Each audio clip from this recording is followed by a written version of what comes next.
paper hit the table so hard that the coffee cups rattled. Mia Sinclair stared down at the single sheet of paper, as if it might bite her. Her name was printed at the top in bold letters.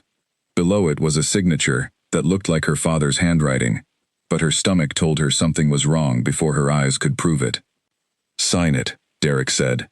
He was standing across from her in the small diner near her apartment, his arms crossed, his jaw tight. "It is simple. Our father left debts. You are named on this paper as a guarantor. You come home with me today, and we settle this quietly. Or I call the collectors, and they take your apartment, your job, everything you have." Mia's hands were cold. She pressed them flat against the table to stop them from shaking. "My father never told me about any debt, and this is not his signature. I have seen his handwriting my whole life, Derek. This is not it." "It does not matter what you believe," Derek said. His voice dropped lower, almost gentle, which somehow made it worse. "It matters what the paper says. And the paper says, you owe $200,000. You have 3 days to pay it, or you come with me to the estate and work it off. Those are the only 2 paths in front of you." Mia looked around the diner. It was early evening, and the place was half empty. An old man read a newspaper by the window. A waitress refilled a coffee pot behind the counter, humming quietly to herself, completely unaware that a young woman's life was being rearranged 3 tables away. Mia wanted to call out to someone. Anyone. But what would she even say? "My stepbrother is threatening me with a fake contract." It sounded almost too small to be real, and yet it felt like the biggest thing that had ever happened to her. "I need time," she said. "Let me call a lawyer." Derek laughed, short and humorless. "You cannot afford a lawyer, Mia. You barely afford your rent. I know how much you make at that law firm answering phones. It is not enough to fight this. Come home. It will be easier for both of us." She thought of her father, gone only 2 months now, buried under a gray sky, while she stood alone at the funeral, because Derek had not even bothered to show up. She thought of the modest apartment she had built for herself, after years of scraping together every spare dollar. She thought of the quiet, ordinary life she had finally started to feel proud of. And now this man, who shared no blood with her at all, only a surname from a marriage that had ended in her father's early grave, was trying to take it all away with a piece of paper. "I am not signing anything today," she said, and she was surprised by how steady her own voice sounded. "I need to see the original documents. I need to see proof this debt is real." Derek's expression shifted, the patience draining out of it like water from a cracked cup. He reached across the table and closed his hand around her wrist, not hard enough to hurt, but hard enough to make his intention clear. "You do not understand the position you are in," he said quietly. "Get up. We are leaving. You can bring 1 bag. The rest can be handled later. Let go of me." "Mia." "I said let go." The diner door chimed. Neither of them looked up at first, too caught in their own quiet struggle, but the man who walked in seemed to fill the space the moment he entered it. He was tall, dressed in a dark coat that looked far too expensive for a place like this, and he moved without any wasted motion, like every step had already been decided before he took it. He walked straight to their table. "Is there a problem here?" he asked. His voice was calm, but there was something underneath it, something that made the hair on the back of Mia's neck rise. Derek's grip on her wrist loosened, just slightly. "This is a private family matter. I would appreciate it if you minded your own business." The stranger did not look at Derek. His eyes were on Mia's wrist, still trapped in Derek's hand. "She asked you to let go," he said. "I would do that now." There was nothing loud about the way he spoke. He did not raise his voice or make a scene, but something in his tone carried a weight that made Derek's fingers open on their own, releasing Mia's wrist, as if his own hand had betrayed him. Mia pulled her arm back and rubbed at the spot where his fingers had been. Her heart was pounding so hard she could hear it in her ears. "Thank you," she said quietly, though she was not sure if the words were meant for the stranger or for herself, for finally being able to breathe again. Derek stood up so fast his chair scraped loudly against the floor. "This is not over," he said, looking at Mia, though his eyes flicked nervously toward the man beside her. "You have 3 days. I will be back." He grabbed the paper off the table, folded it, and shoved it into his jacket pocket. Then he walked out of the diner without looking back, the door chiming again as it closed behind him. For a long moment, Mia just sat there, staring at the space where he had been, trying to slow her breathing. "Are you all right?" the stranger asked. He had not sat down. He stood a respectful distance away, his hands loosely at his sides, watching her with an attention that felt almost too focused, as if he were reading something in her that she could not see herself. "I think so," Mia said. "I do not even know what just happened." "You looked like you needed help," he said simply, "so I offered it." She studied him properly now. He was younger than she had first guessed, maybe in his early 30s, with dark hair and eyes so sharp they seemed to catch every detail in the room at once.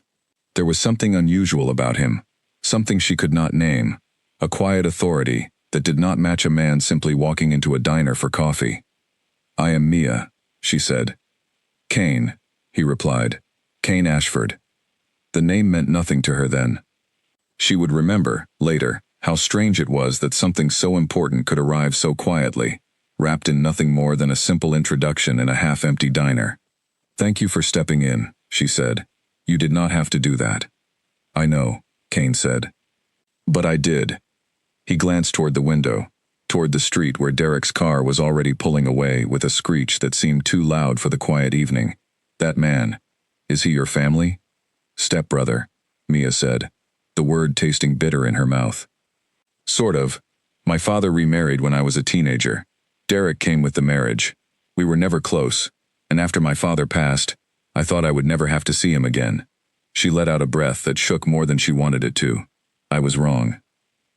"What did he want from you?" Mia hesitated. It felt strange to share something so personal with a stranger, but the encounter with Derek had left her rattled, and there was something steady about Kane's presence that made her want to keep talking, if only to feel less alone, with the fear still sitting heavy in her chest. "He says I owe money," she said. "A debt from my father. He had a contract with my name on it, and a signature that looked like my father's, but I do not believe it is real. My father never mentioned any debt to me, not once." Kane was quiet for a moment, his expression unreadable. "Forged signatures are easy to produce if someone knows what they are doing," he said finally. "And people who use forged contracts to frighten someone usually have a reason that has nothing to do with money." Mia blinked. "What do you mean?" "I mean that a man desperate for $200,000 does not usually offer you the option of working it off at a family estate," Kane said. "He offers you a payment plan, or he sells whatever asset backs the debt. The fact that he wants you to come with him specifically tells me the money is not the real point." A chill moved through her, one that had nothing to do with the evening air outside. She had not thought of it that way, but hearing him say it out loud made the wrongness of the whole situation feel even sharper. "Then what is the real point?" she asked. Kane studied her for a long moment, as if weighing how much to say. "I do not know yet," he admitted, "but I would be careful. Do you have somewhere safe to stay tonight?" "My apartment," Mia said, though even as she said it, she was not entirely certain it was true. Derek knew where she lived. He had never bothered to visit before, but now that he had shown his hand, she doubted he would hesitate to come knocking again. "Is your apartment locked well? Does anyone else have a key?" Mia thought about it and felt her stomach drop. Derek had stayed with her father for a few weeks after the funeral, helping to settle affairs, as he had put it. It was entirely possible he still had a spare key from those days, tucked away somewhere, waiting. "I do not know," she admitted quietly. "He might." Kane nodded slowly, as if her answer confirmed something he had already suspected. "Then you should change the locks tonight, at the very least. And do not sign anything, no matter what he says or how much pressure he puts on you. A forged contract only has power if you accept it as real." "I do not even know how to fight this," Mia said, and to her own embarrassment her voice cracked slightly on the last word. She had held herself together through the funeral, through the quiet months of grief that followed, through every hard thing life had thrown at her since she was young. But something about this small kindness from a stranger, arriving right after Derek's cruelty, cracked the wall she had built to keep herself steady. Kane's expression softened, just slightly. "You do not have to fight it alone," he said. "I know people who can look at that contract and tell you exactly what it is worth, which is likely nothing at all. If you want, I can put you in touch with someone tomorrow." Mia wiped quickly at her eyes, embarrassed. "Why would you do that? You do not even know me." "Because I walked in on a man twice your size gripping your wrist while you told him to stop," Kane said simply. And you did not back down, even when he was clearly used to people backing down from him. That tells me something about who you are. I would like to make sure you have a fair chance against whatever he is planning. There was no obvious angle to his offer, no charm in his voice trying to win her over, only a plain, steady honesty that made her want to believe him even though every instinct told her to be careful with strangers offering help after dark. All right, she said finally. Thank you. I would appreciate that. Kane reached into his coat and produced a plain card with only a phone number printed on it. No name, no company, nothing else. Call this number tomorrow morning. Ask for me directly. I will make sure someone meets you and looks at that contract before Derek's 3 days are up. Mia took the card and turned it over in her fingers, as if the blank simplicity of it might reveal some hidden clue about the man in front of her. You do not carry a business card with your name on it. For the first time since he had walked in, something like a small, private smile crossed Kane's face. Not the kind you are thinking of, he said. Get home safely, Mia. Change your locks tonight. He turned to leave, and Mia found herself standing quickly, an unexpected reluctance rising in her chest at the thought of him walking out the same door Derek had left through only minutes before. Wait, she said. Will I see you again? Or is this just a strange coincidence and then it is over? Kane paused at the door, and when he turned back to look at her, there was something in his eyes that felt older than his face, something that carried far more weight than a simple stranger being kind in a diner should carry. I do not believe in coincidences, he said. Not really. Call the number tomorrow, Mia. Then he was gone, the door chiming softly behind him, and Mia was left standing alone in the diner, her hand curled tightly around a plain white card, her heart still pounding from everything that had happened in the space of 15 minutes. She walked home slowly that night, checking over her shoulder more than once, half expecting to see Derek's car parked outside her building, waiting. It was not there. Her apartment was quiet and empty when she finally locked the door behind her, but the quiet did not feel as safe as it used to. She sat at her small kitchen table with a cup of tea she barely touched, turning the card over and over in her hands. A plain white rectangle with 10 digits printed on it. No name. No company. Nothing to explain why a man dressed like he belonged in a boardroom had walked into a diner at exactly the right moment to save her from a decision she was not ready to make. She thought about her father, and the debt Derek claimed he had left behind. She thought about the forged signature, the strange choice to bring her home instead of simply demanding payment, the odd calm authority in Kane's voice when he had told Derek to let go of her wrist, and how instantly Derek had obeyed. None of it made sense yet, but one thing was clear in her mind as she finally turned off the kitchen light and went to bed that night. Whatever was happening to her, it had only just begun, and the answers were not going to come easily.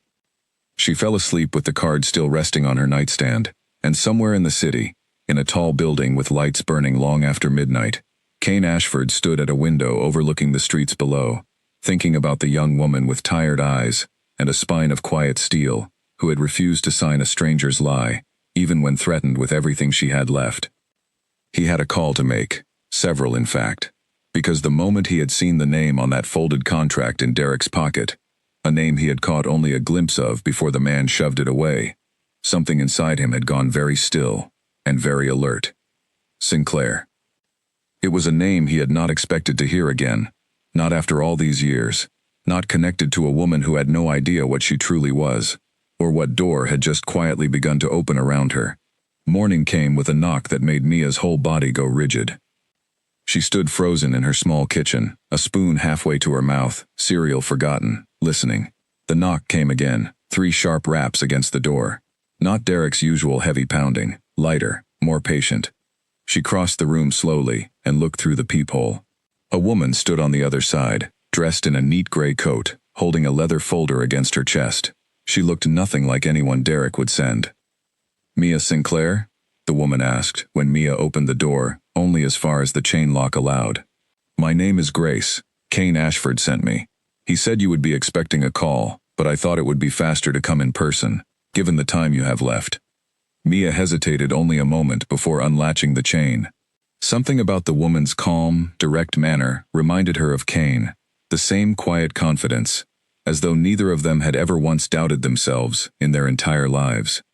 "I have not called the number yet," Mia said, stepping back to let her in. "It has only been a few hours." "I know," Grace said, glancing around the small apartment with polite, unhurried interest. "But 3 days is not very long, and forged documents tend to become harder to disprove the more time passes, especially if the person who forged it has friends willing to back up a story. I would rather we start now."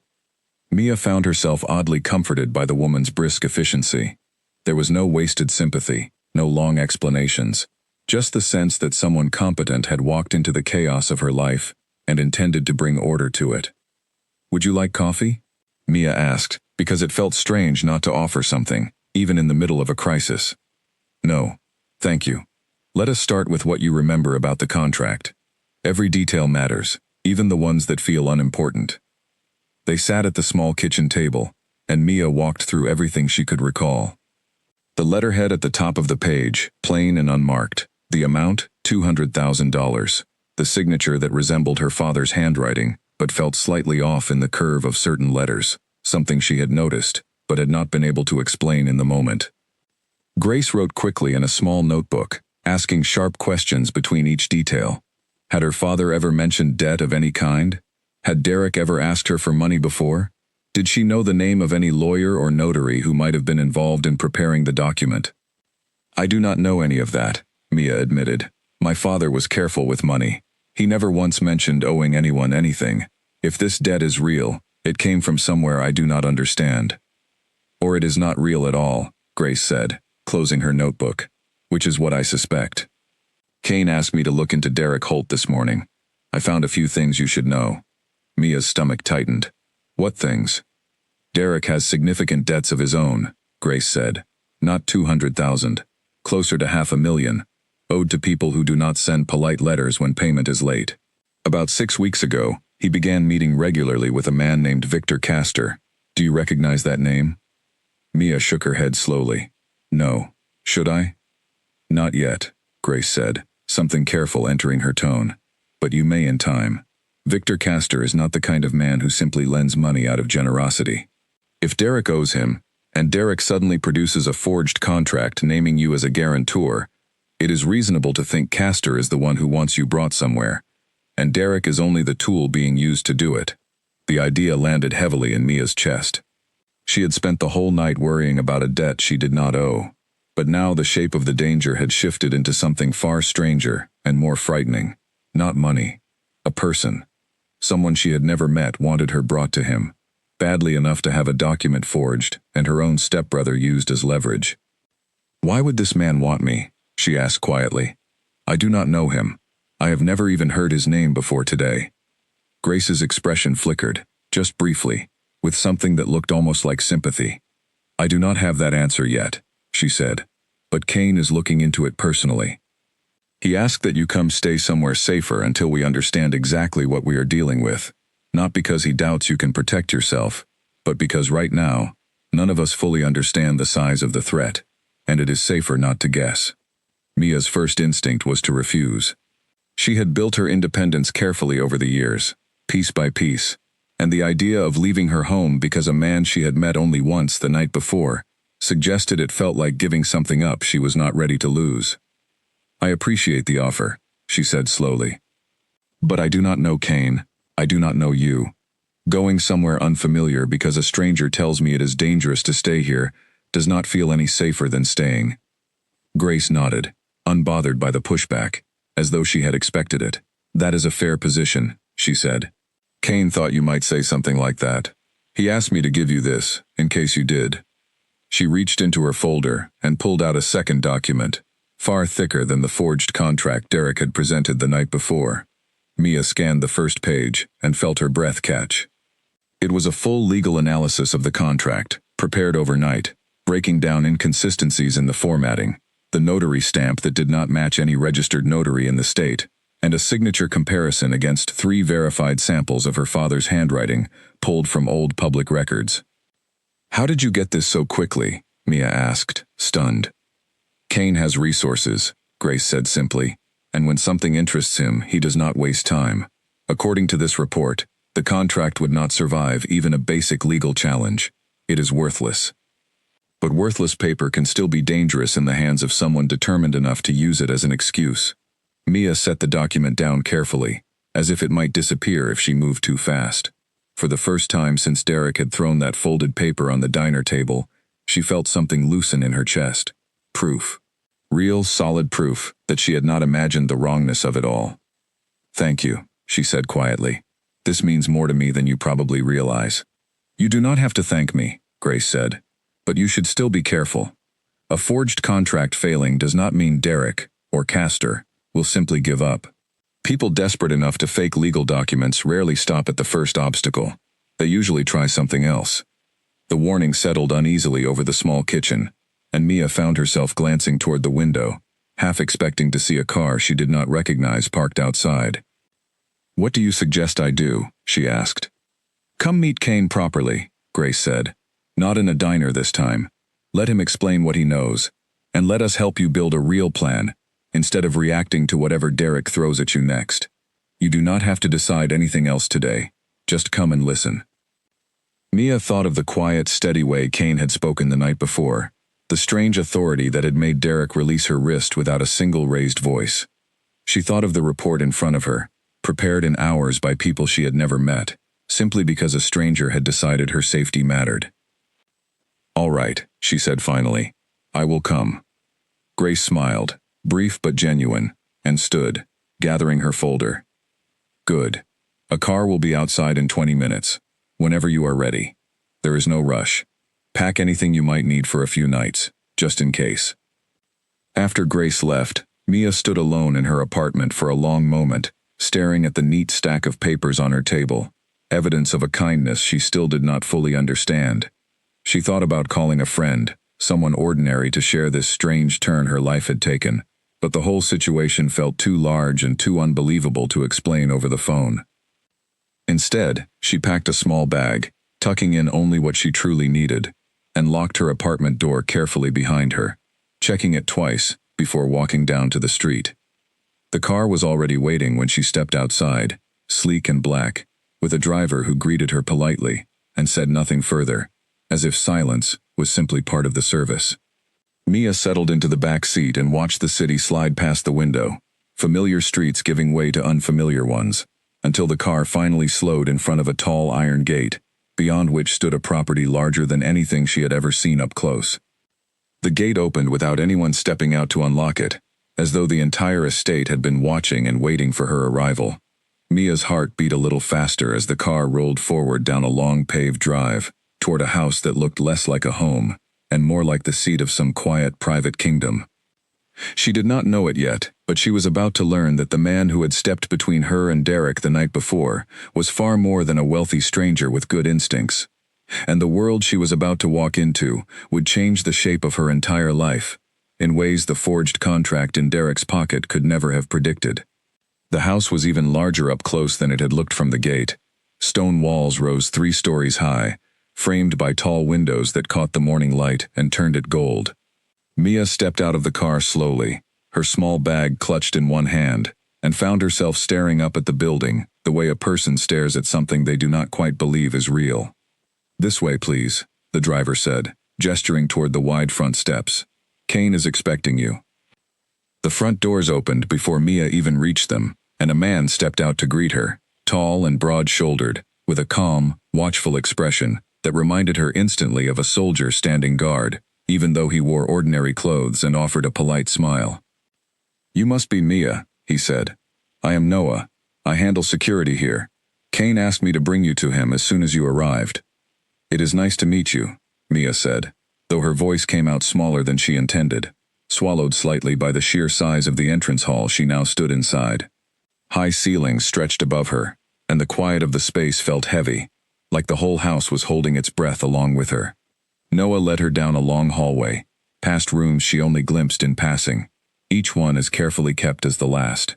Along the way, they passed several members of staff, each of whom greeted Noah with a small nod that seemed to carry more weight than a simple hello, an unspoken respect that Mia noticed but could not yet explain.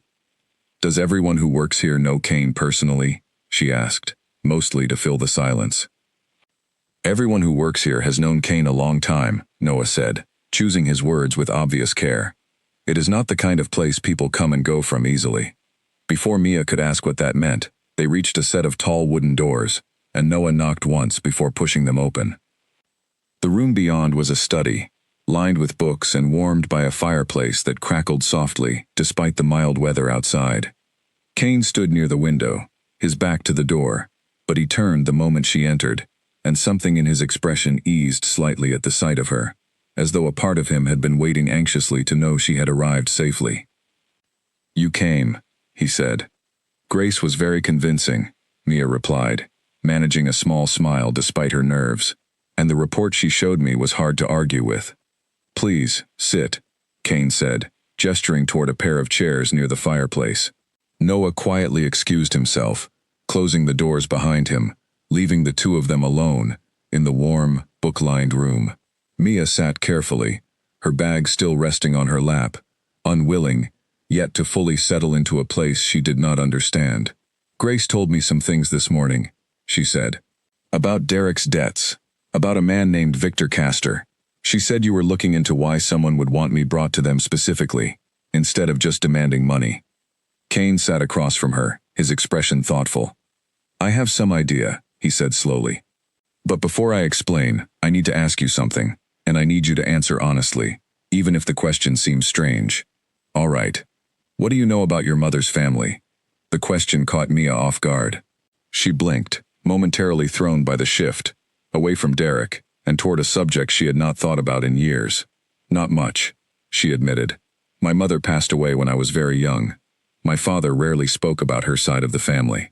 I always assumed there was some falling out, long before I was born, and he simply did not want to revisit it."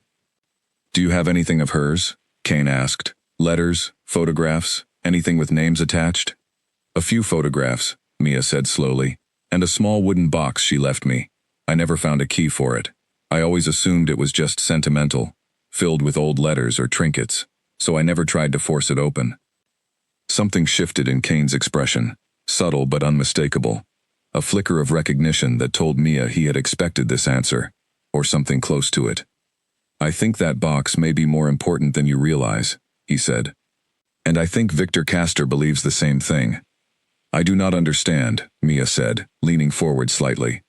"What could possibly be so important about an old box that a man would forge legal documents and threaten me through my stepbrother just to get me somewhere he controls?"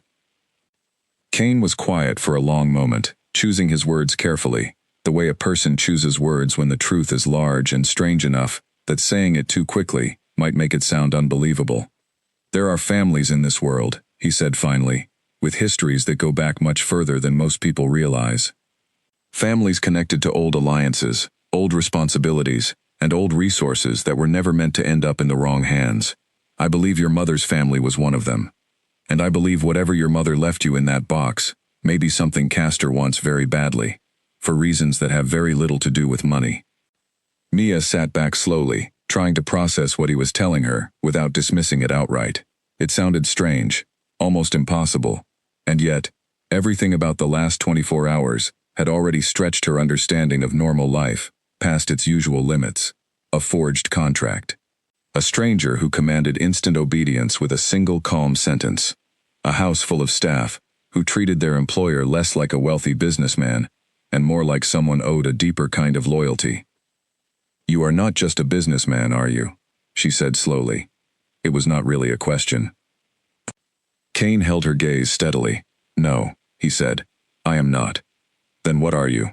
For a moment, he seemed to consider how much to say, weighing her right to know against some instinct to protect her from information that might frighten her before she was ready to hear it. Finally, he spoke, choosing his words with obvious care. "I lead a community," he said. "An old one, with its own structure, its own laws, and its own history, most of which the wider world knows nothing about.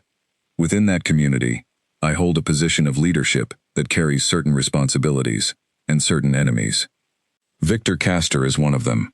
He has wanted to challenge that leadership for a long time, and if your family carries something tied to the foundation of our community's history, gaining control of it, and control of you, would give him leverage I cannot afford to ignore." Mia stared at him, trying to find the seams of a lie in what he was saying, some sign that this was an elaborate story, meant to frighten her into dependence. But there was nothing in his expression except quiet, steady honesty, the same honesty she had sensed in him back in the diner, when he had offered help with nothing to gain from it that she could see. "This sounds impossible," she said quietly. "I know," Kane said, "and I do not expect you to simply accept it because I said it, but I think, somewhere inside you, you already know something is different about the last day. The forged contract that fell apart the moment real lawyers looked at it. The way Derek's grip loosened the moment I asked him to let go. None of that behaves like an ordinary conflict between ordinary people." Mia thought back to the diner, to the strange, immediate way Derek had released her wrist, as though some force beyond simple intimidation had moved through his hand and made the decision for him. She had told herself, in the quiet hours since, that it was simply Derek being a coward in front of a stranger, but some small, honest part of her had known even then that the explanation did not quite fit. "If any of this is true," she said slowly, "then what happens now? What does Castor actually want from me?" "I do not know exactly," Kane admitted. "Not yet, but I intend to find out, and I intend to keep you safe while we do. That is why I asked Grace to bring you here this morning, instead of simply sending you the legal report and letting you handle Derek on your own." Mia looked down at the small bag still resting on her lap, thinking of her quiet apartment, her ordinary job, the ordinary life she had spent years carefully building for herself. All of it now felt impossibly fragile, like a paper wall standing against a storm she had never known was coming. "I do not know how to process any of this," she admitted. "Yesterday, my biggest problem was making rent on time. Now you are telling me my stepbrother is being used by some kind of rival leader in a hidden world I did not know existed, because of a box my mother left me that I never even opened." "You do not have to process all of it today," Kane said gently. "You only have to decide one thing right now. Do you want to stay here, where I can protect you properly while we figure out the rest, or do you want to go back to your apartment and face whatever comes next on your own?" The choice sat heavily between them. Mia thought of Derek's cold grip on her wrist, of the forged contract folded in his jacket pocket, of a name, Victor Castor, that meant nothing to her yet, but had clearly already reshaped the direction of her entire life. "I will stay," she said quietly. "For now, until I understand more." Something in Kane's shoulders eased, a tension she had not even noticed releasing. "Thank you," he said. "I will have a room prepared for you. And Mia, whatever you decide once you understand more, I want you to know this offer of protection does not come with strings attached. You are not a prisoner here. You can leave whenever you choose." "Then why do I already feel like my life does not belong to me anymore?" she asked, the words slipping out before she could stop them, more honest than she intended. Kane's expression softened with something that looked almost like guilt. "Because a man forged your father's signature and tried to drag you into a world you never asked to be part of," he said. "That is not something I did to you, but I intend to help you take your life back from the people who tried to take it in the first place." Later that afternoon, after Noah showed her to a quiet room on the second floor, Mia sat on the edge of the bed and pulled out her phone. There were 3 missed calls from her friend Lily, the only person outside her small circle who might have noticed her sudden silence. She called back, stepping toward the tall window that overlooked the estate's quiet gardens below. "Mia, thank goodness," Lily said the moment she picked up. "Where have you been? You did not answer any of my texts last night." "I am fine," Mia said, though even to her own ears, the words sounded uncertain. "Something happened with Derek. It is a long story." "Derek showed up?" Lily's voice sharpened immediately. "What did he want?" Mia hesitated, glancing around the elegant, unfamiliar room, trying to decide how much of the truth she was even ready to say out loud. "He tried to force me into some kind of contract," she said finally, "claiming I owed a debt from Dad. It turned out to be forged. Someone helped me figure that out." "Someone? Who?" "A man named Kane," Mia said. "It is complicated. I am staying somewhere safe for a few days while things get sorted out." There was a pause on the line, long enough that Mia could practically hear Lily's suspicion building on the other end. "Mia, that sounds like something out of a movie. Are you sure you are safe? Do you need me to come get you?" "I am safe," Mia said, "and found, to her own surprise, that she believed it. "I promise, Lily. I will explain everything when I can. Right now I just need you to trust me." After the call ended, Mia stood by the window for a long while, watching the gardens below, where a few members of staff moved between the hedges with the same quiet, careful discipline she had noticed in everyone she had met since arriving. Nothing about this place felt ordinary, and somewhere out there, beyond the tall iron gates, Derek was still counting down the 3 days he had given her, unaware that the world he had dragged her into was about to become far larger and far more dangerous than a simple family debt. Mia reached into her bag and pulled out the small wooden box her mother had left her, the one she had carried along almost without thinking when she packed that morning, some instinct telling her not to leave it behind.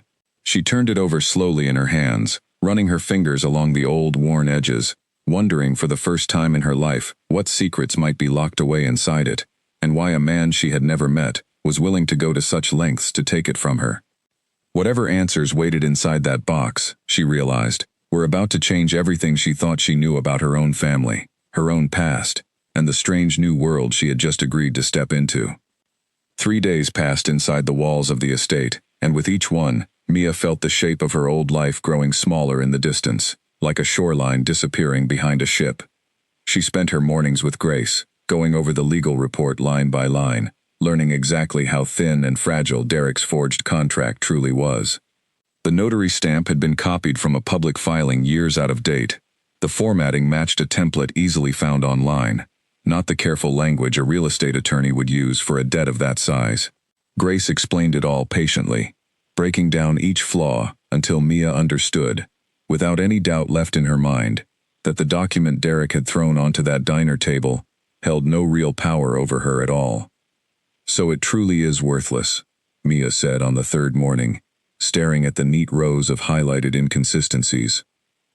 "Even if he took it to a real lawyer, it would not hold up." "Not for a moment," Grace confirmed, "which is exactly why I do not think Derek intended to use it in court. I think he intended to use it to frighten you into compliance, before you had time to ask questions. Forged documents rely on fear, not legal strength. The moment someone calms down enough to check the facts, they usually fall apart."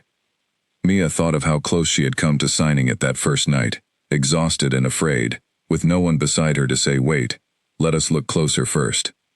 If Kane had not walked into that diner at exactly the right moment, she might have already been in Derek's car, already halfway to wherever Victor Castor intended to take her.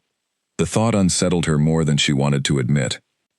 In the afternoons, she wandered the quiet halls of the estate, slowly growing more familiar with its rhythms.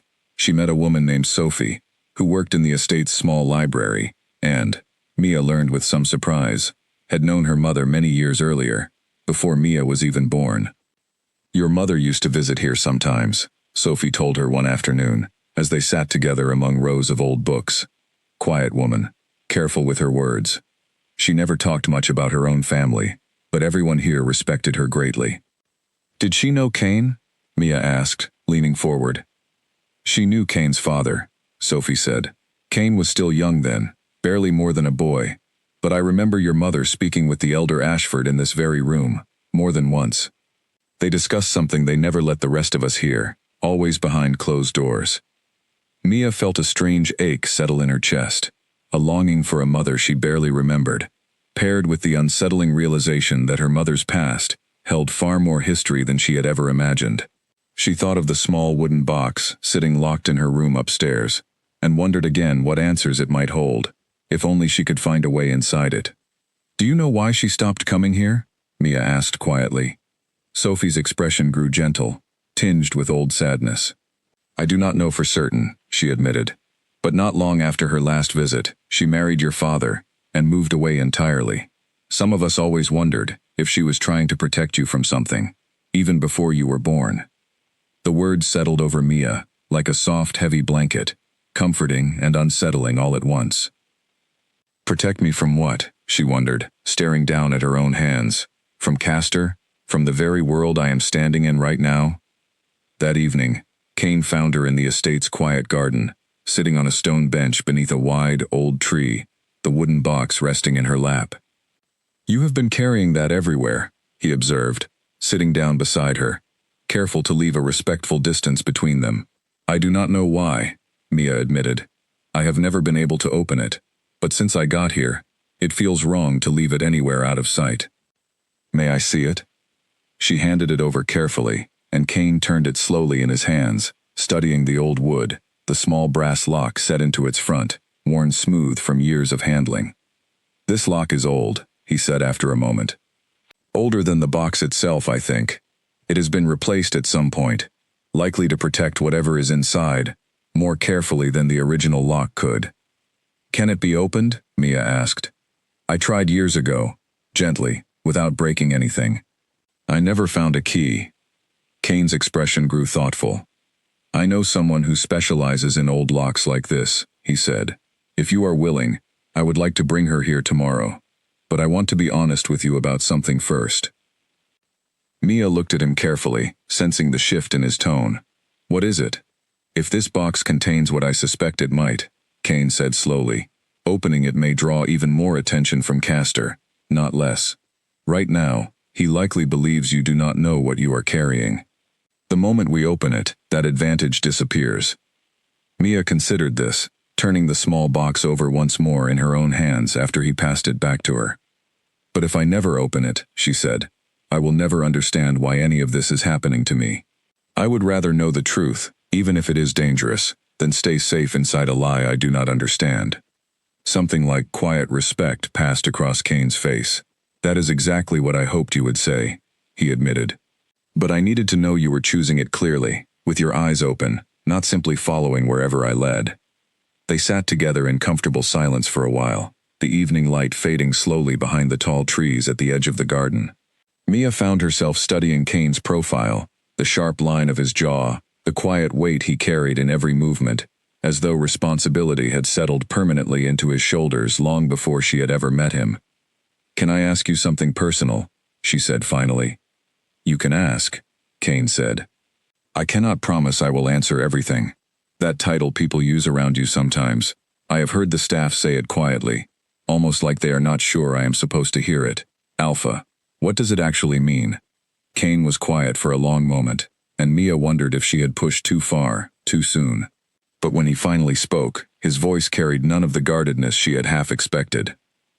It means leadership, he said simply. Within our community, an alpha holds responsibility for the safety and order of everyone connected to it. It is not a title that is simply given. It is inherited and earned through generations of trust built between families like mine and the people we protect. And Castor wants that position for himself. Castor believes he deserves it, Kane said, something hard entering his voice for the first time since she had met him. He believes strength alone should decide leadership, rather than the responsibility that comes with protecting people who cannot always protect themselves. If he gains enough leverage, enough resources, enough fear on his side, he intends to challenge my position directly, and not through peaceful means. Mia felt a chill settle over her despite the mild evening air. And you think whatever is inside this box could give him that leverage? I think it is possible, Kane said. Which is why I intend to make certain, whatever we find inside, that it never falls into his hands.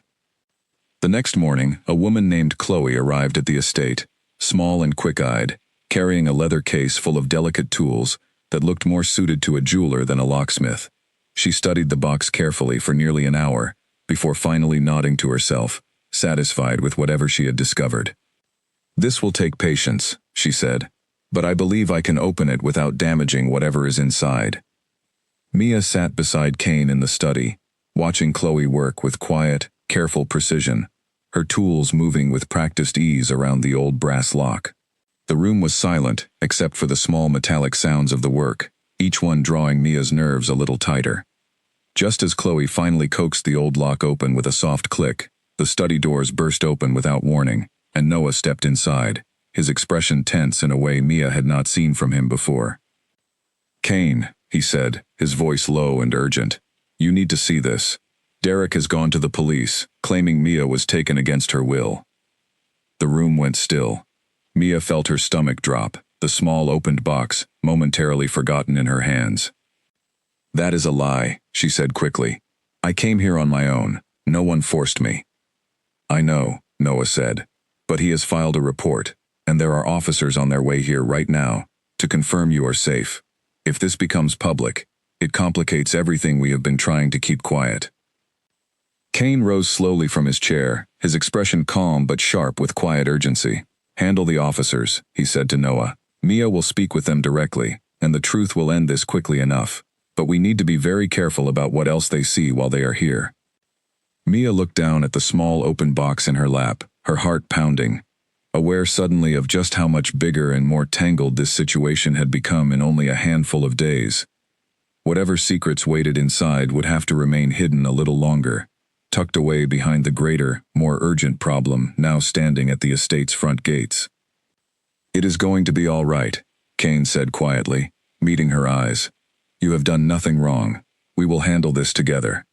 Mia nodded, closing the box carefully, and setting it aside, steadying herself for whatever conversation was about to unfold. Derek's next move had arrived faster and more cleverly than she expected, and for the first time since stepping through the estate's tall iron gates, she understood clearly that this fight was only just beginning. The officers arrived 20 minutes later, two of them, polite but clearly following a script built around Derek's claim. Mia met them in the entrance hall, standing beside Kane, her hands steady, despite the nervous flutter in her chest. "Miss Sinclair," the older officer said, studying her carefully, "we received a report that you may be here against your will. Is that true?" "No," Mia said clearly, holding his gaze. "I came here on my own choice, to stay with a friend while I sorted out a family matter. My stepbrother presented me with a forged contract 3 days ago, claiming I owed a debt from my late father. It was fake. I have documentation proving that, if you would like to see it." She handed over the report Grace had prepared, watching the officer's expression shift as he flipped through the pages, the careful legal language laid out clearly enough that even someone unfamiliar with contract law could understand the conclusion. "This states the signature does not match verified samples," the officer said slowly, "and the notary stamp does not correspond to any registered notary in the state." "That is correct," Mia said. "My stepbrother tried to pressure me into signing it and coming with him. When I refused, he threatened to involve collectors. I believe filing this false report is simply his next attempt to force the issue." The two officers exchanged a glance, and Mia could see the moment the situation shifted in her favor, the suspicion in their posture easing into something closer to professional caution. They asked a few more questions, confirmed her identity, confirmed she was there willingly, and eventually thanked her for her time, before leaving quietly, taking a copy of Grace's report with them. When the door finally closed behind them, Mia let out a long breath she had not realized she was holding. "That went better than I expected," she admitted. "Derek underestimated how thoroughly Grace prepares," Kane said, a note of quiet satisfaction in his voice. "But he will not stop simply because this attempt failed. If anything, this tells us he is running out of patience, which likely means Castor is pressuring him harder." Mia thought of Derek's earlier warning in the diner, the debt Grace had uncovered, $500,000 owed to dangerous people. Whatever fear was driving him now, she suspected it had grown sharper with every failed attempt to bring her under his control. They returned to the study that evening, and Chloe, who had waited patiently through the disruption, finally set the small wooden box gently on the table between them. "Whenever you are ready," she said to Mia, stepping back respectfully to give her space. Mia's hands trembled slightly as she lifted the lid, the old hinges creaking softly after years of being sealed shut. Inside, resting on a bed of faded velvet, lay a collection of items that immediately made her breath catch. A small silver pendant, shaped like an intricate knot she did not recognize. A folded letter, the paper yellowed with age, and beneath both, a slim leather journal, its cover worn soft from handling. Kane leaned forward slightly, his expression carefully neutral, though Mia noticed the way his eyes settled immediately on the pendant with sharp recognition. "May I?" he asked, gesturing toward it. Mia nodded, and he lifted the pendant carefully, turning it over to examine the back, where a small symbol had been etched into the silver. "This is a family mark," he said quietly. "I have seen this symbol before, in old records kept by my own family. It belongs to one of the founding bloodlines, connected to our community's earliest history, long before my grandfather's time." "What does that mean?" Mia asked, her voice barely above a whisper. "It means your mother's family was not simply connected to our world. Kane said. It means they were part of its foundation. Families like hers were entrusted with certain responsibilities generations ago, tied closely to the balance of power between leadership lines like mine. Mia carefully unfolded the letter next, her eyes scanning the faded handwriting. It was clearly her mother's, the same careful looping script Mia remembered from old birthday cards, tucked away in a box at her father's house. "My darling Mia," the letter began, "if you are reading this, it means I was never able to explain these things to you myself, and I am sorry for that silence. I chose it not out of secrecy, but out of love. I wanted you to have an ordinary life, free of the dangers that come with the truth of where you come from. But truth has a way of finding those it belongs to, no matter how carefully it is hidden." Mia's throat tightened as she continued reading, her mother's voice rising softly from the page after so many years of silence. "Our family has always stood apart, protecting a balance older than either of us can fully understand. I chose to step away from that world when I married your father, hoping to give you a life free from its weight. But if you have found this letter, it likely means that world has found you regardless. Trust carefully. Not everyone who claims kinship to our history deserves your faith. But there are those who will protect you, if you let them, the way my own family once protected others before me." The letter ended abruptly there, as though her mother had run out of time, or courage, to say more. Mia set it down carefully, her hands trembling, tears gathering at the corners of her eyes that she did not bother to hide. "She knew," Mia whispered. "She knew this would happen someday. She was trying to protect you," Kane said gently, "the same way your father likely tried to protect you by staying silent about her family after she passed." Mia opened the small leather journal next, flipping carefully through pages filled with her mother's handwriting, notes and observations about names Mia did not recognize, families and alliances sketched out in careful detail, along with references to something called the Founding Accord, an agreement Mia did not yet understand, but which seemed, from the weight given to it in her mother's writing, to be central to everything currently happening around her. "This journal," Kane said slowly, scanning a few pages himself once Mia passed it to him, "may hold exactly what Castor is after. If your mother recorded details about the Founding Accord that even my own family's records do not fully preserve, this could shift the entire balance of power within our community, depending on who controls it." "What is the Founding Accord?" Mia asked. "An agreement made generations ago between the earliest leadership lines," Kane explained. "It established how power would be balanced and inherited, and what responsibilities came with holding it. Over time, much of the original documentation was lost or hidden, deliberately, to prevent anyone from twisting its terms for their own advantage. If your mother's family kept a more complete record, and Castor believes he can use it to challenge the legitimacy of my own position, that would explain exactly why he wants you brought to him so badly." Mia sat back slowly, the full weight of the discovery settling heavily over her. She had come here only days ago, fleeing a forged contract and a desperate stepbrother, never imagining she would find herself sitting at the center of a struggle for leadership within a world she had not even known existed a week earlier. "I do not know anything about the Accord," she admitted. "I never even knew this journal existed until today. How can Castor possibly think I can help him with something I do not understand myself?" "He may not need you to understand it," Kane said grimly. "He may simply need to possess it, and possess you alongside it, to claim legitimacy for whatever version of events he wants to present to the wider community. Whether you understand the Accord or not would not matter to him." The room fell quiet, the weight of everything they had just uncovered pressing down around them.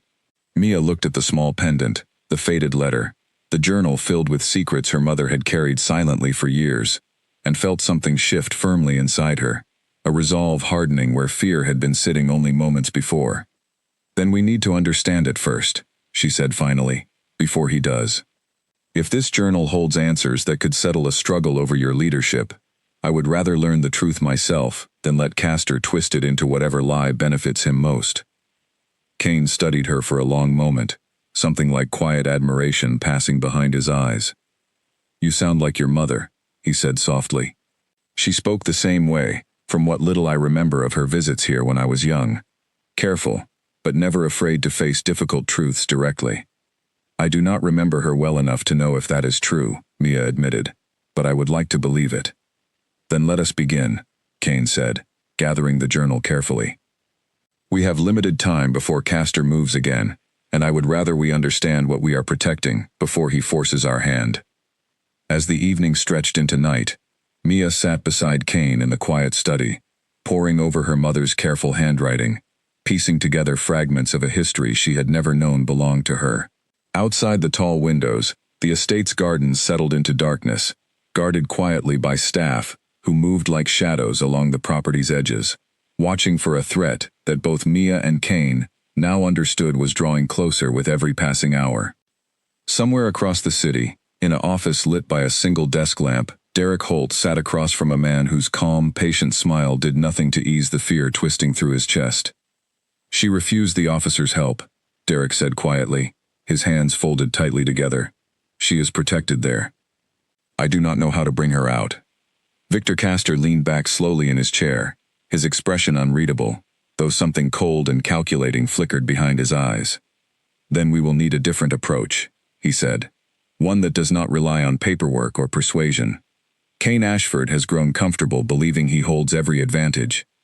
It is time he learned exactly how wrong that assumption is."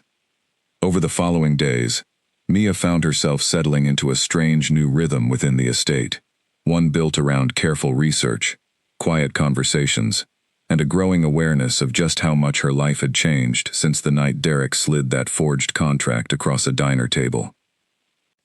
She spent long hours with Kane in the study, working through her mother's journal page by page.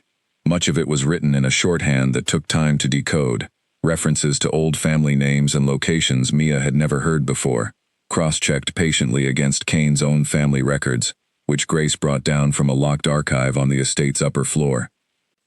"Your mother was thorough," Kane said one afternoon, tracing a finger along a diagram sketched carefully into the journal's pages, showing the relationships between founding families and the terms of the original accord. "This is more complete than anything my own family managed to preserve." She must have spent years gathering this. "Do you think she knew something like this might happen?" Mia asked.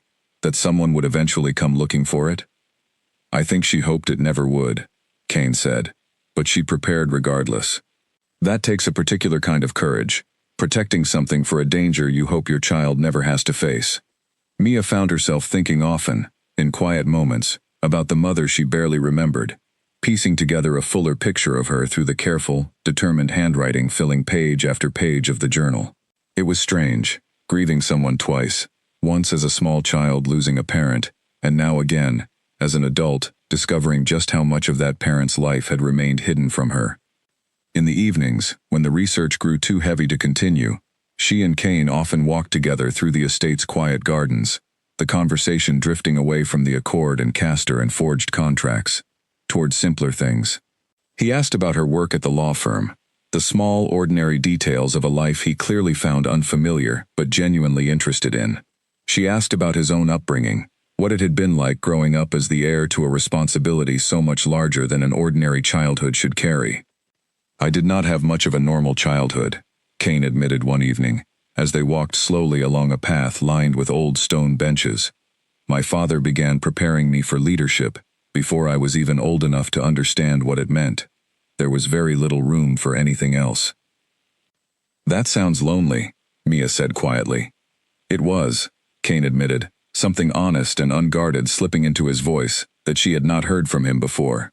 "I learned early that leadership means carrying weight other people cannot see, and rarely having anyone beside you who understands it fully." Mia glanced at him, noticing the way his shoulders carried that weight even now, even in the quiet peace of the evening garden. "You do not have to carry it alone right now," she said softly. "Not tonight, at least." Something shifted in his expression, a small, surprised softness that made him look, for just a moment, less like the composed leader she had met that first night, and more like a man simply grateful for company that asked nothing of him beyond honesty. "Thank you," he said quietly. "I do not think anyone has said that to me in a long time." They fell into a comfortable silence, walking slowly beneath the old trees, and Mia found herself increasingly aware of how close he stood beside her, how naturally their pace had matched, without either of them adjusting for it.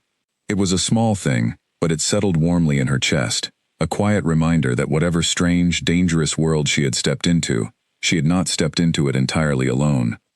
The peace of the evening broke suddenly when Noah appeared at the edge of the garden path, his expression sharp with urgency that instantly erased the softness of the moment before. "Kane," he said, his voice low and controlled, despite the clear tension underneath it. "We have movement at the north perimeter. Unfamiliar vehicles, approaching slowly. It does not look like a coincidence." Kane's posture shifted immediately, the relaxed warmth of moments before, replaced by sharp, focused alertness. "How many?" "3 vehicles confirmed," Noah said, "possibly more further back. I have already moved additional staff to cover the perimeter, but I wanted you aware before it escalates further." "Take Mia inside," Kane said. "Now." Mia's heart began to pound, the calm of the evening shattering into sudden fear. "What is happening?" she asked, though some part of her already suspected the answer. "It may be nothing," Kane said, though his tightened jaw told her he did not fully believe that himself. "But I would rather you be safely inside while we confirm it." Noah guided her quickly back toward the house, and Mia glanced over her shoulder once, watching Kane stride purposefully toward the perimeter, his calm exterior settling back into place like armor, hiding whatever urgency lay beneath it. Inside, the estate had shifted into a different kind of atmosphere entirely, staff moving with quiet, practiced efficiency, doors being secured, lights dimmed in certain hallways while others remained fully lit. Mia stood near a window in the study, watching distant lights move slowly along the tree line beyond the garden, her hands pressed tightly together to keep them from shaking. Grace joined her a few minutes later, her expression calm but alert, carrying the same steady confidence Mia had noticed in her from their very first meeting. "Try not to worry too much," Grace said, though her own eyes kept flicking toward the window. "This estate has strong defenses. It is not the first time uninvited visitors have tested them." "Has it happened before?" Mia asked. "This exact kind of thing?" "Not exactly like this," Grace admitted. "Castor has grown bolder in the last few days. That likely means he is running out of patience, and running out of quieter options." Mia's stomach twisted at the thought, the earlier warmth of the garden feeling suddenly very far away, replaced by cold, sharp fear pressing against her chest. She thought of the journal upstairs, the pendant, the careful record her mother had spent years protecting, and wondered, not for the first time, whether any of it was truly worth the danger now gathering just beyond the estate's walls. The minutes stretched long and tense, the quiet house holding its breath around her, until finally, nearly an hour later, Kane returned to the study, his expression tired but steady. "They pulled back," he said, closing the door quietly behind him. "It seems they were testing our response, not attempting to breach the property tonight. But it confirms what we suspected. Castor is watching closely, and he is preparing for something larger." Mia let out a shaky breath, some of the tension in her shoulders easing at the sight of him standing safely in front of her, unharmed. "I was worried," she admitted quietly. "I am sorry you had to feel that fear," Kane said, crossing the room to stand closer to her. "I did not want tonight to end this way." "It is not your fault," Mia said. "None of this is your fault. It is Castor's, and Derek's, for dragging me into something I never asked to be part of." Kane studied her carefully, something protective and fierce settling behind his calm exterior. "I promise you," he said quietly, "whatever Castor is planning, I will not let it reach you, not while I still have breath to stop it." The intensity in his voice caught her off guard, and for a moment, neither of them spoke, the space between them charged with something neither had fully acknowledged until that moment, a pull that had been building quietly since the very first night in the diner, when a stranger had stepped between her and danger without a second thought. "Thank you," Mia said softly, "for everything you have done since that first night. I do not think I have said that clearly enough yet." "You do not need to thank me," Kane said. "But I am glad you are still here, safe, and willing to trust me with all of this, even when none of it makes easy sense." Mia held his gaze a moment longer than necessary, something warm and uncertain blooming quietly in her chest, despite the fear still lingering from the evening's events. Whatever this connection between them was, it had grown steadily stronger with every passing day, woven together by danger and honesty in equal measure, and she was no longer entirely sure she wanted to untangle herself from it, even if she could. Outside, beyond the tall iron gates, the distant lights of Castor's retreating vehicles faded slowly into the night, but the quiet threat they represented lingered heavily over the estate. A clear promise that whatever peace remained between them now was only temporary, borrowed time before the next, larger confrontation arrived. 2 days after the vehicles retreated from the estate's perimeter, Noah brought news that changed the shape of the conflict entirely. "We found him," he told Kane and Mia, standing in the study with a tablet in hand. Derek, alone, at a small motel on the edge of the city. No sign of Castor's people nearby, at least not obviously. Mia felt a strange mix of relief and apprehension at the news. Part of her had almost forgotten Derek existed as an individual person, separate from the larger, more frightening threat Castor represented. But he was still her stepbrother, still tangled up in whatever cruelty had been set in motion against her, and some small part of her wanted answers directly from him, rather than only through Grace's careful investigations. "I want to talk to him," she said. Kane's expression grew cautious. "That may not be safe. If Castor's people are watching him, even from a distance, approaching him directly could expose your location." "He is my stepbrother," Mia said firmly. "Whatever role he has played in this, I think I deserve the chance to hear it from him directly, in a place where I feel safe enough to actually listen."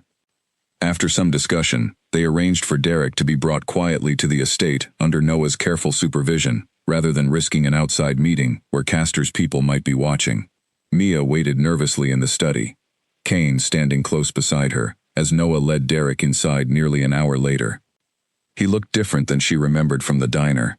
The confident aggression she had seen that first night, replaced by something hollowed out and exhausted, dark circles beneath his eyes, his clothes slightly rumpled, as though he had not slept properly in days. "Mia," he said quietly, stopping a respectful distance away, his eyes flicking nervously toward Kane before returning to her. "You look well. I am glad you are safe." "Sit down, Derek," Mia said, gesturing toward a chair across from her, her voice steadier than she expected it to be. "I want the truth, all of it, starting with why you thought forging our father's signature was something you could get away with." Derek sank slowly into the chair, his shoulders curling inward, all the earlier bravado gone entirely. "I did not have a choice," he said quietly. "Or at least, it did not feel like I had one at the time." "Explain it to me properly," Mia said. "Not excuses. The truth." Derek was quiet for a long moment, staring down at his hands, before finally speaking, his voice low and unsteady. "A few months ago, before Dad even passed, I got into serious debt. Bad investments mostly.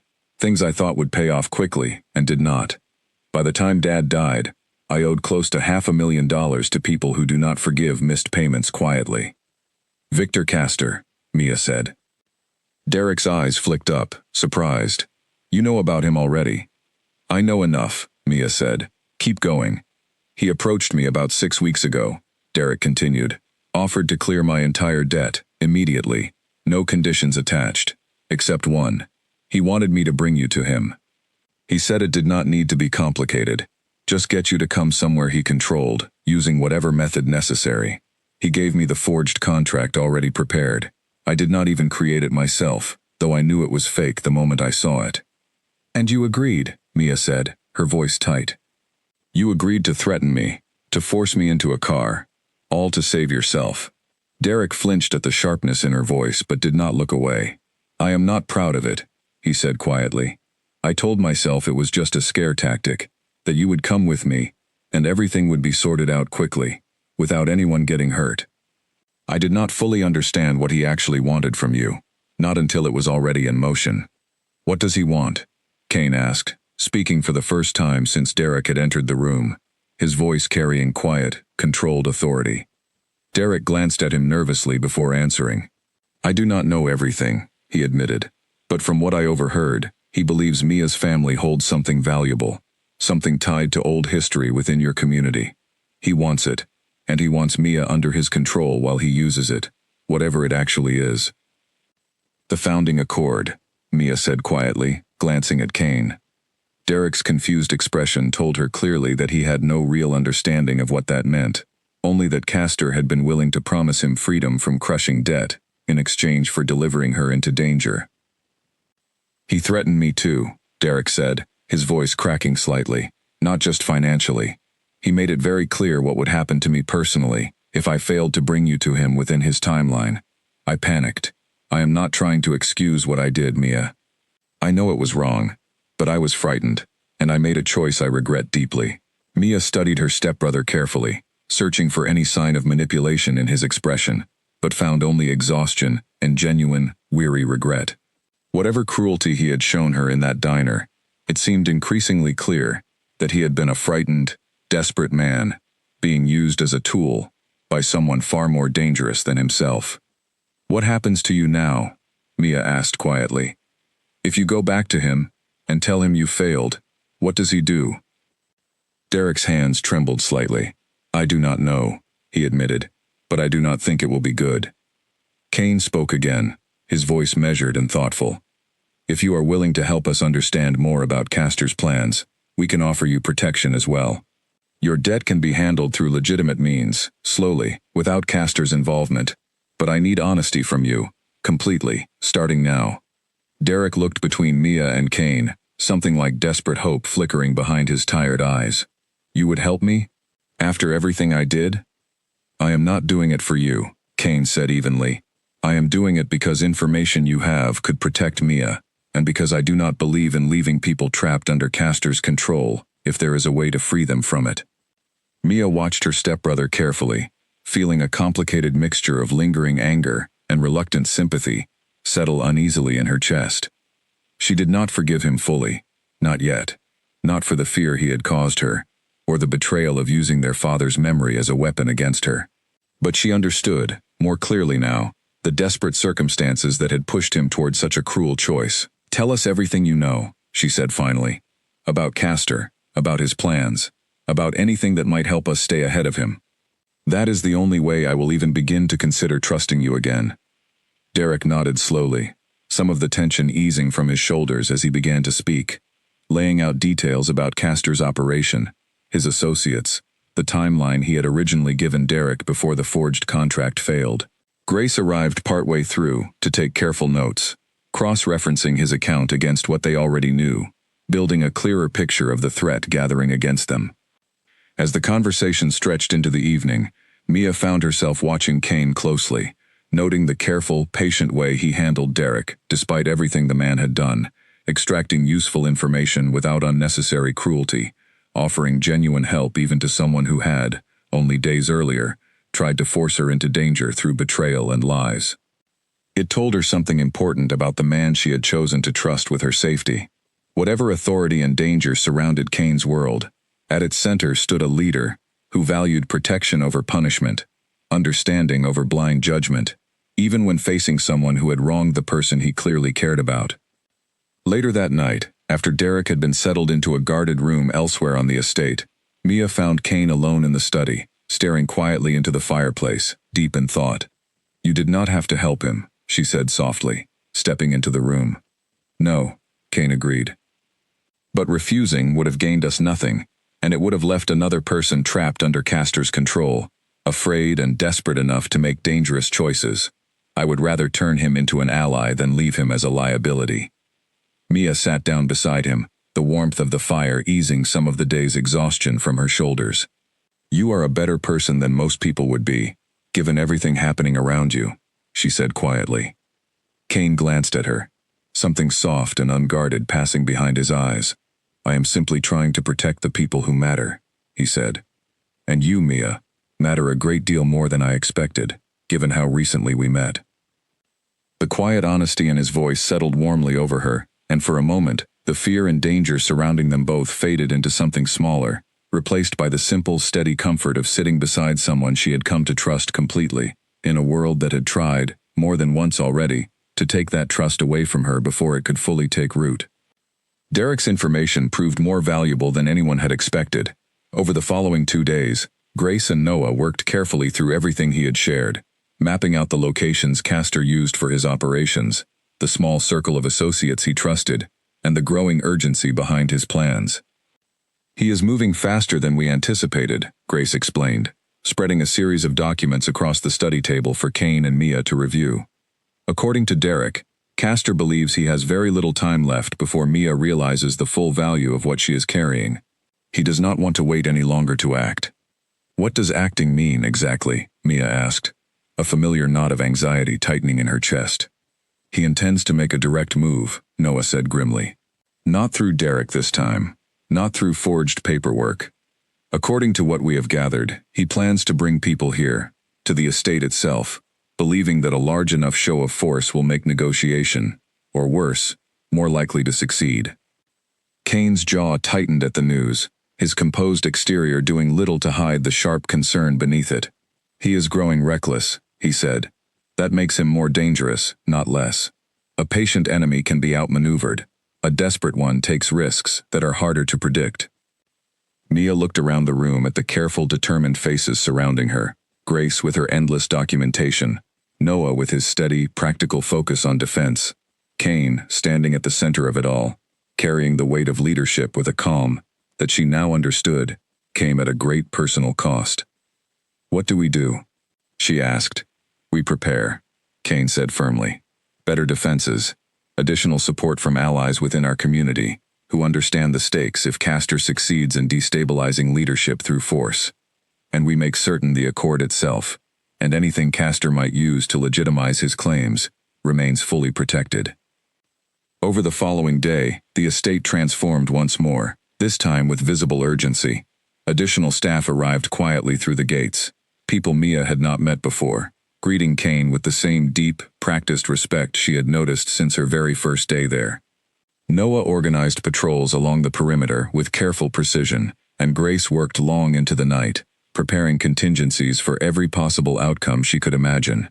Mia found herself increasingly restless during this period, unable to simply sit back and watch others prepare to protect her without contributing something of her own. She spent hours reviewing her mother's journal again, searching for any detail that might help them understand exactly what leverage Castor believed he could gain from it, hoping that understanding his goal more precisely might help them counter it. Late one evening, as she worked alone in the study, she found something she had missed before, a small section near the back of the journal, written in a different, more hurried hand than the rest. If you are reading this, and the danger has already found you, her mother had written, know that the Accord itself cannot simply be stolen and used as Castor likely believes. Its true power lies not in possession, but in verified lineage. Without a living descendant willing to formally acknowledge the Accord's terms before witnesses from every founding line, any claim built upon it remains hollow. He needs more than the journal. He needs you, willingly or not, to stand before those witnesses and confirm what the Accord requires. Without your voice, the parchment is only paper. Mia read the passage twice, her heart pounding as the full shape of Castor's plan finally became clear. It was never simply about stealing information. It was about forcing her, one way or another, into a position where her presence alone could be twisted into legitimacy for whatever claim he intended to make. She brought the passage immediately to Kane, who read it carefully, his expression growing sharper with every line. This confirms it, he said grimly. He does not simply want the journal. He needs you present, cooperative or not, before the wider community, to claim any legitimacy at all. Without you, whatever information he has gathered remains meaningless to anyone who understands the Accord's true requirements. Then the safest thing I can do is simply refuse to ever stand before anyone he brings together, Mia said. If my presence is required, and I refuse to give it willingly, his entire plan falls apart. He may not intend to ask for your cooperation, Kane said carefully. If he believes force is his only remaining option, he may attempt to compel your presence, rather than request it. The weight of that realization settled heavily between them. Mia thought of the vehicles that had approached the estate's perimeter days earlier, of Castor's growing desperation, and understood clearly now just how much danger truly surrounded her. Danger built not around greed for money, but around a much older, more consuming hunger for power and legitimacy, within a world she was only just beginning to understand. I am not going anywhere with him, she said firmly. Whatever he tries, I will not simply hand him what he wants out of fear. I know, Kane said, something fierce and protective settling behind his steady gaze, and I will make certain he never gets the chance to force the issue. Whatever happens next, I promise, you will not face it alone. As the days passed and the estate's defenses grew stronger, Mia found herself leaning more and more on the quiet strength Kane offered. not simply as a protector, but as someone who had come to understand her fully, fears and courage both, in the short, intense weeks since that first night in the diner. The bond between them had deepened steadily through every shared danger, every quiet evening conversation, every moment of honesty exchanged between two people who had started as strangers and slowly become something far more important to each other. Whatever Castor intended to attempt next, Mia understood clearly now that she would not face it as the frightened, uncertain woman who had once sat frozen in a diner booth, staring down at a forged contract. She had grown steadier, more determined, surrounded now by people willing to stand beside her, and armed with knowledge her own mother had carefully preserved across years of quiet sacrifice, waiting patiently for the moment her daughter would finally need it most. That moment, she suspected, was drawing very close. The call came just after midnight, 3 days after Mia had found her mother's warning tucked into the back pages of the journal. Noah burst into the study, where Kane and Mia were still awake, reviewing final preparations, his expression tighter than Mia had ever seen it. "Multiple vehicles approaching the main gate," he said. "This is not a test. They are moving directly for the entrance." Kane rose immediately, every trace of the calm, thoughtful man from their quiet evening conversations, replaced by sharp, focused command. "Get Mia to the secure room," he told Noah. "I will meet the others at the gate." "No," Mia said quickly, standing as well, her heart pounding, but her voice steady. "I am not hiding, while everyone else faces this because of me. If Castor wants me, he can hear directly from me that I will never give him what he wants, willingly or otherwise." "Mia, it is not safe. None of this has been safe since the moment Derek walked into that diner," Mia said firmly. "I trust you, Kane. I trust everyone here. But I am done being someone things happen to. I want to stand beside you, not hidden away while others take the risk for me." Kane studied her for a long moment, something fierce and reluctant warring behind his eyes, before finally nodding once, sharp and decisive. "Stay close to me," he said, "and if I tell you to move, you move immediately, without question." "I promise," Mia said. They moved quickly through the estate, gathering with Grace and a small group of trusted staff near the main entrance, watching through tall windows as headlights approached steadily up the long drive. Mia's hands trembled slightly, but she kept them steady at her sides, refusing to let the fear show as clearly as it churned inside her. The vehicles stopped a respectful distance from the house, and a lone figure stepped out first, tall and composed, dressed in a dark coat that gave him an air of confidence Mia recognized immediately, even though she had never seen him before. Victor Castor. Kane stepped outside first, Mia close behind him, flanked by Noah and several members of the estate's staff, their combined presence a clear, silent message that this confrontation would not go unmet. "Kane," Castor said, his voice smooth and unhurried, as though he were greeting an old acquaintance rather than confronting a rival he had spent weeks maneuvering against. "I had hoped this could be settled more quietly, but your continued protection of Miss Sinclair leaves me little choice." "You have no claim here, Castor," Kane said, his voice hard and controlled. "Whatever you believe you can gain through her, it ends tonight." Castor's gaze shifted toward Mia, studying her with an intensity that made her skin crawl, though she forced herself to hold his stare without flinching. "Miss Sinclair," he said, almost gently, "you have no idea what you carry, or what it could mean, not just for me, but for balance within our entire community. I am not your enemy. I am simply offering you the chance to fulfill a legacy your family has protected for generations." "I know exactly what you want," Mia said, her voice steadier than she expected. "You want me to stand before witnesses and give you legitimacy you have not earned. I will never do that willingly, no matter what you threaten." Something cold flickered behind Castor's composed expression, the first crack in his careful mask of civility. "Willingly is a flexible term," he said quietly. "There are other ways to secure a witness's presence." The words had barely left his mouth when movement erupted from the tree line flanking the drive, several of Castor's men, breaking formation, and rushing toward the house with sudden, coordinated speed. Kane moved instantly, positioning himself firmly between Mia and the approaching threat, while Noah and the estate's staff surged forward to meet the assault, a chaotic, tense struggle breaking out across the wide front lawn.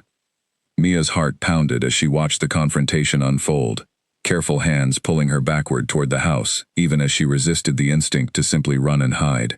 She watched Kane move with a controlled, powerful precision that confirmed everything she had begun to suspect about the hidden strength beneath his calm exterior, holding back two of Castor's men with a steady, unyielding authority that left them unable to press past him toward her. Grace appeared suddenly at her side, pulling her firmly toward a side entrance. "We need to move," she said urgently. "Now, before this gets worse." But as they turned toward the door, a third man appeared from the shadows near the house, cutting off their path with sudden, alarming speed. Mia's breath caught, fear spiking sharply through her chest, but before the man could close the remaining distance, a young member of the estate's staff, barely more than a few years older than Mia herself, stepped between them without hesitation, taking the brunt of the man's advance and giving Grace precious seconds to pull Mia safely through the door. "Lucas," Grace called back sharply, worry cutting through her usual composed tone as the young man struggled against Castor's attacker. "Go!" Lucas shouted back. "I have this. Get her inside." Mia hesitated, torn between the instinct to help and the promise she had made to Kane only minutes earlier. But Grace's firm grip on her arm left little room for argument, pulling her quickly through the door and into the relative safety of the house's interior. From inside, Mia watched anxiously through a narrow window as the chaos on the lawn slowly began to shift, Kane's careful, controlled defense gradually overwhelming Castor's scattered assault, the estate's better prepared staff steadily gaining ground against attackers, clearly expecting an easier, less organized resistance. Within minutes, the confrontation began to collapse entirely, Castor's remaining men retreating hastily toward their vehicles as it became clear the attempted show of force had failed to achieve its purpose. Castor himself stood his ground a moment longer, his composed expression finally cracking into something sharper and more furious as he watched his plan unravel in front of him. "This is not finished, Ashford," he called out, backing slowly toward his own vehicle. "The Accord will find its rightful path, one way or another. Then you will face me properly, through the community's established process, rather than through forged threats and midnight raids," Kane called back, his voice carrying clearly across the now quiet lawn. "This ends here, Castor. Try this again, and you will lose far more than a single failed attempt." Castor's jaw tightened, but he said nothing further, climbing quickly into his vehicle, as the remaining forces retreated hastily down the long drive and disappeared into the night. Mia rushed back outside the moment it was safe, relief flooding through her at the sight of Kane standing steady and unharmed near the entrance, though several members of the staff bore visible signs of the brief, intense struggle. Lucas was already being helped inside, favoring one arm but otherwise steady on his feet, offering Mia a tired, reassuring smile as she hurried toward him. "Thank you," she said, her voice thick with emotion. "You did not have to do that." "Protecting people is what we do here," Lucas said simply, though the exhaustion in his voice did not diminish the quiet pride behind the words. Mia turned toward Kane, who crossed the remaining distance between them quickly, his hands settling gently on her shoulders as he studied her carefully for any sign of injury. "Are you hurt?" he asked, his voice tight with lingering concern. "I am fine," Mia said. "Thanks to everyone here, thanks to you." Kane's shoulders eased slightly, relief passing visibly across his features. "I told you I would not let him reach you," he said quietly. "I meant it." "I know," Mia said. "I felt it, the whole time. Even in the middle of everything happening, I never doubted that." They stood together for a long moment, amid the quiet aftermath of the confrontation, the estate slowly settling back into calm around them, as staff worked to secure the property fully, and tend to the minor injuries sustained during the brief struggle. Whatever danger Castor still represented, tonight's failed attempt had proven clearly that his desperate gamble for power would not succeed through force alone, not against a community as prepared and united as the one Kane had carefully built and protected. But as Mia looked out toward the now empty drive, the taillights of Castor's retreating vehicles long since faded into darkness, she understood clearly that tonight's victory, while significant, had not fully ended the threat hanging over her. Castor had spoken of the community's established process, a formal path toward resolving disputes over legitimacy and leadership, and something in his final, furious words told her clearly that he did not intend to simply disappear quietly into failure.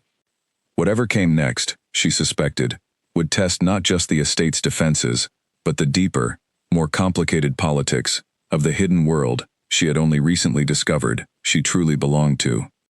2 weeks after the failed attack on the estate, a formal gathering was called, one Kane explained carefully to Mia beforehand, walking her through what to expect so she would not face it unprepared.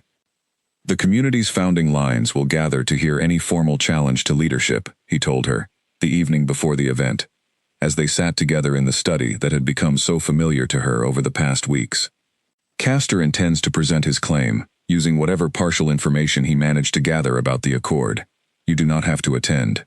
No one can force your presence, not within this process. I want to be there, Mia said firmly. I want to stand in front of everyone and make certain the truth is heard clearly, in my own words, rather than however Castor chooses to twist it. Kane studied her carefully, quiet pride settling behind his steady gaze. Your mother would be proud of you, he said softly, facing this directly, rather than hiding from it. The gathering took place in a grand hall Mia had not yet seen within the estate, filled with representatives from families she had never met, each carrying the same quiet, watchful authority she had grown familiar with among Kane's own staff. She stood beside Kane at the front of the room, her mother's journal held carefully in her hands, the small silver pendant resting against her collarbone, worn openly for the first time since she had discovered it. Castor arrived precisely on time, composed and confident despite his failed attempt weeks earlier, presenting his case with practiced, careful language, referencing fragments of information about the Accord that Mia recognized immediately as incomplete, twisted just enough to suggest a legitimacy he had never actually earned. When it came her turn to speak, Mia stepped forward, her heart pounding but her voice steady, drawing on weeks of careful study and the quiet strength she had built since that first frightening night in the diner. My mother protected this record for reasons that had nothing to do with granting power to whoever managed to threaten her family into compliance, she said clearly, her eyes moving across the gathered representatives. The Accord requires willing acknowledgement, not coercion. I stand here today by my own choice, not because Victor Castor forced my presence, but because I refuse to let the truth my mother protected be twisted into a weapon for someone who tried to take it through threats and violence. She spoke steadily for several more minutes, laying out clearly what the journal actually contained, the true requirements of the Accord, and the careful, deliberate way her mother had preserved that knowledge, specifically to prevent it from being misused by someone exactly like Castor. When she finished, the room remained quiet for a long moment, the weight of her words settling clearly among the gathered representatives. One by one, voices rose in careful agreement, confirming what Mia had presented, rejecting Castor's twisted claims as clearly unfounded, built on incomplete information and coercive intent rather than genuine legitimacy. Castor's composed expression finally cracked entirely, fury and humiliation visible as the assembled families turned decisively against his challenge. This is not over, he said one final time, his voice tight with barely controlled anger, before turning and leaving the hall, his remaining influence within the community effectively shattered by the united rejection of his claim. Mia let out a long, shaking breath once he was gone, the tension of the past weeks finally beginning to ease from her shoulders.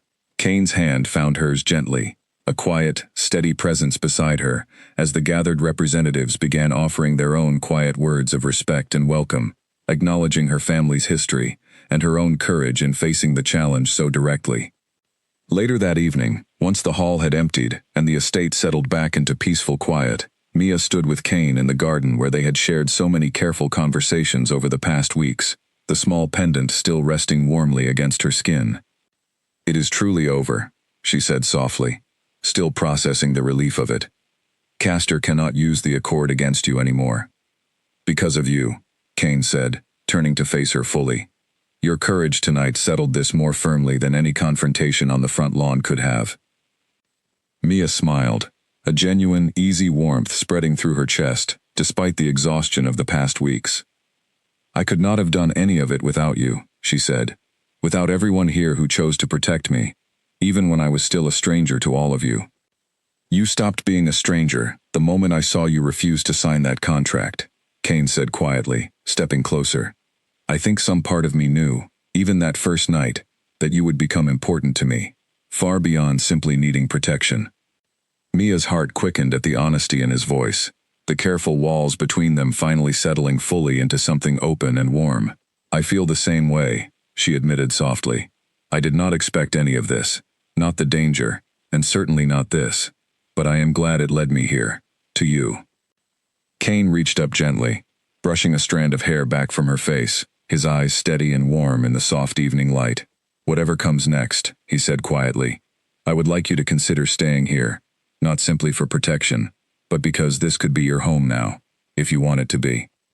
Mia looked around at the quiet, beautiful gardens, the estate that had become far more familiar to her than she ever expected, and thought of the small apartment she had once considered the whole of her independence, now feeling impossibly small compared to the life and the people she had found here. I would like that, she said softly. This does feel like home, more than I expected it to. Kane smiled, warm and genuine, leaning down slowly, until their lips met in a gentle, careful kiss that carried all the quiet tenderness of everything they had built together over the past difficult weeks. When they finally parted, Mia rested her forehead lightly against his, a soft, contented laugh escaping her at the strange, winding path that had brought her here. What had begun with a forged contract and a desperate stepbrother's threat had led her, unexpectedly, to a home she never knew she needed, a family history she never knew she carried, and a love built not on convenience or coincidence, but on courage, honesty, and the quiet, steady protection of a man who had stepped between her and danger, without hesitation, and never once let go since. The estate's gardens settled into peaceful evening quiet around them, the danger of Castor's ambition finally resolved, and Mia Sinclair, once a woman barely making rent in a small city apartment, stood now beside the man who had become her partner in every sense of the word, finally home, finally safe, and finally, completely, exactly where she belonged.